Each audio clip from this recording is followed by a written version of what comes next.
सम्मिश्र संख्याओं के योग के गुणधर्म या properties of addition of complex numbers.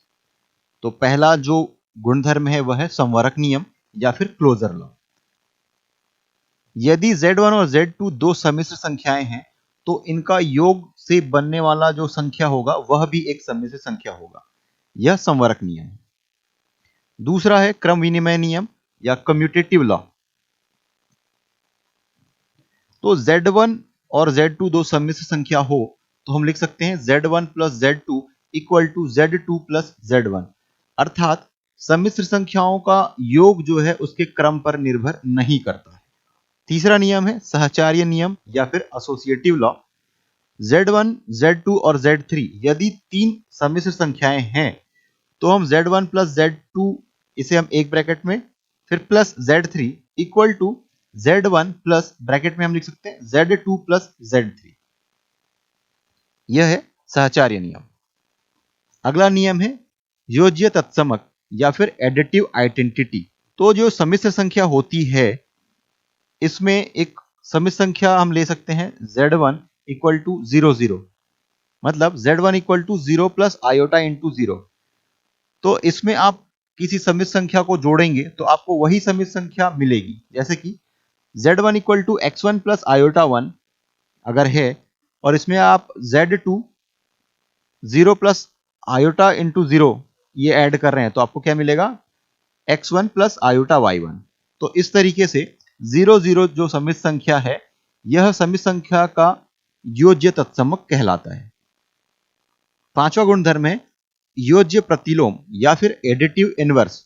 यदि Z1 equal to a plus iota b एक सम्मिश्र संख्या है तो हम एक दूसरी सम्मिश्र संख्या Z2 equal to minus a minus iota b इस प्रकार के मिलेगा कि दोनों को जोड़ने पे हमें शून्य मिलेगा, या फिर शून्य एक सम्मिश्र संख्या मिलेगी 0 प्लस आयोटा इंटू 0। तो ये एक दूसरे के योज्य प्रतिलोम कहलाते हैं। सम्मिश्र संख्याओं के गुणनफल के गुणधर्म, properties of product of complex numbers. तो इसमें पहला नियम यह है संवरक नियम या क्लोजर लॉ। यदि Z1 और Z2 दो सम्मिश्र संख्याएं हैं तो उनके गुणनफल से जो प्राप्त संख्या होगी वह भी एक सम्मिश्र संख्या होगी। यह संवरक नियम है। दूसरा है क्रम विनिमय नियम या फिर कम्यूटेटिव लॉ। Z1 और Z2 दो सम्मिश्र संख्या हो तो Z1 into Z2 equal to Z2 into Z1 होगा, अर्थात किसी भी क्रम में आप गुणा करेंगे जो गुणनफल होगा वह उनके क्रम पर निर्भर नहीं करता है। यह क्रम विनिमय नियम है। तीसरा नियम है सहचार्य नियम या फिर एसोसिएटिव लॉ। Z1, Z2 और Z3 ये सम्मिश्र संख्याएं हैं तो Z1 और Z2 को पहले प्रोडक्ट करके उसमें अगर Z3 का गुणा करेंगे तो वो बराबर होगा कि Z1 में हम Z2 और Z3 को पहले से गुणा करके उसमें गुणा करें। तो यह जो नियम है यह सहचार्य नियम है। चौथा नियम है गुणन तत्समक या मल्टीप्लिकेटिव आइडेंटिटी। तो सम्मिश्र संख्या x प्लस आयोटा y अगर है, z equal to x plus iota y है, तो उसके लिए हमें एक ऐसी सम्मिश्र संख्या मिलती है Z2 equal to 1 plus iota into 0।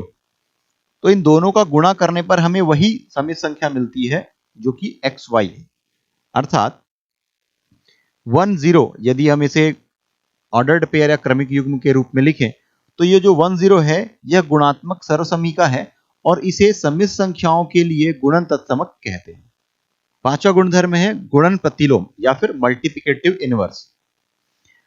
दो ऐसी सम्मिश्र संख्याएं जिनका गुणनफल 1 हो तो उसे हम एक दूसरे के गुणन प्रतिलोम कहते हैं। यदि Z1 into Z2 equal to 1 0 एक ऑर्डर्ड पेयर में हमें मिले तो Z1 और Z2 को एक दूसरे का गुणन प्रतिलोम कहते हैं। गुणन प्रतिलोम या गुणात्मक प्रतिलोम ये दोनों एक ही हैं। छठवां नियम है वितरण नियम या डिस्ट्रीब्यूटिव लॉ। Z1, Z2 और Z3 अलग अलग सम्मिश्र संख्याएं हैं तो यहां पर हम लिख सकते हैं Z1 इंटू ब्रैकेट में Z2 प्लस Z3 है तो ये इक्वल होगा Z1 Z2 plus Z1 Z3 के।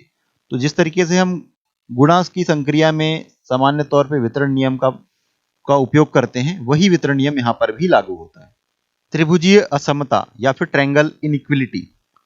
इसका कथन यह है दो सम्मिश्र संख्याओं के योगफल का मापांक उनके मापांकों के योगफल से कम अथवा उसके बराबर होती है। अर्थात इसे हम लिख सकते हैं mod of z1 plus z2 is less than or equal to mod of z1 plus mod of z2, जहां पर z1 और z2 दो सम्मिश्र संख्याएं हैं। दो सम्मिश्र संख्याओं के गुणनफल का मापांक उनके मापांकों के गुणनफल के बराबर होता है। इसे हम लिख सकते हैं z1 इंटू z2 का mod equal to mod of z1 into mod of z2।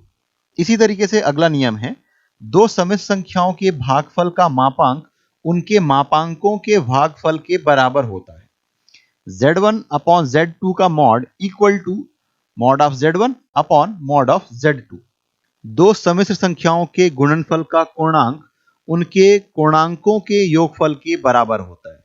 अर्थात argument of z1 into z2 equal to argument of z1 plus argument of z2। दो सम्मिश्र संख्याओं के भागफल का कोणांक उनके कोणांकों के अंतर के बराबर होता है। अर्थात argument of z1 upon z2 equal to argument of z1 minus argument of z2।